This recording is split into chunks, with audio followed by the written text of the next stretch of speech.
trouble on the line.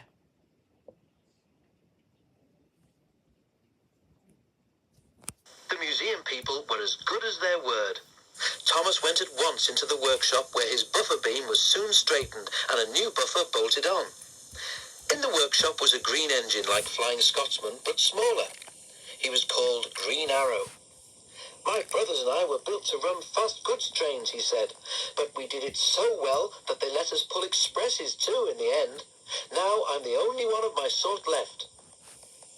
Green Arrow was so friendly that when Thomas was mended, he was sorry to leave him. But back at the Great Railway Show, he was thrilled to see instead one of Stepney's brothers, Box Hill, an engine he remembered from the old days. Thomas was moved to a special position. There's no doubt about it, said his driver. You're a star attraction. Is that being a credit to the Fat Controller? Asked Thomas. He was anxious to make up for the parking ticket. One morning, Thomas's driver arrived in great excitement. We're to give rides on the demonstration line, he said. Thomas was delighted. The 3 demonstration lines were different sizes. One was narrower than Thomas's, and the third was used by a very wide engine called Iron Duke. This is broad gauge, he explained. The Great Western Railway used it until about 100 years ago. Thomas wondered if Duck knew about broad gauge. It would be nice to tell him something about the Great Western, he thought. The engines had to take great care because of the many visitors. Thomas was anxious. Some people were not as careful as they should have been.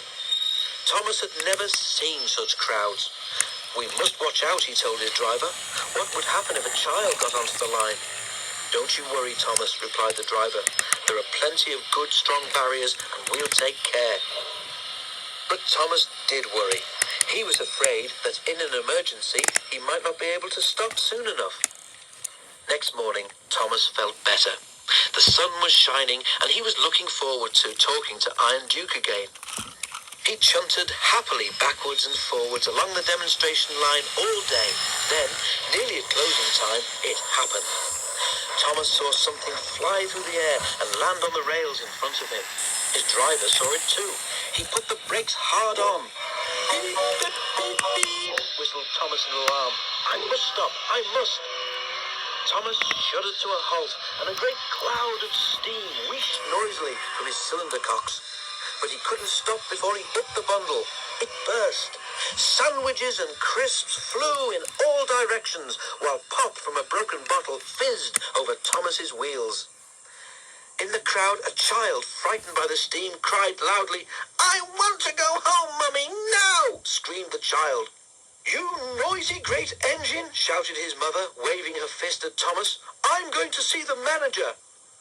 Oh dear, thought Thomas. That's not the way to be a credit to the Fat Controller. You did very well, comforted his driver. Thank goodness it was only a lunch pack and not a child on the line. The fireman was inspecting Thomas. Hey, look at this, he shouted. The driver went to see. You damaged your brakes when you stopped suddenly, he told Thomas. No more work until they're fixed, I'm afraid.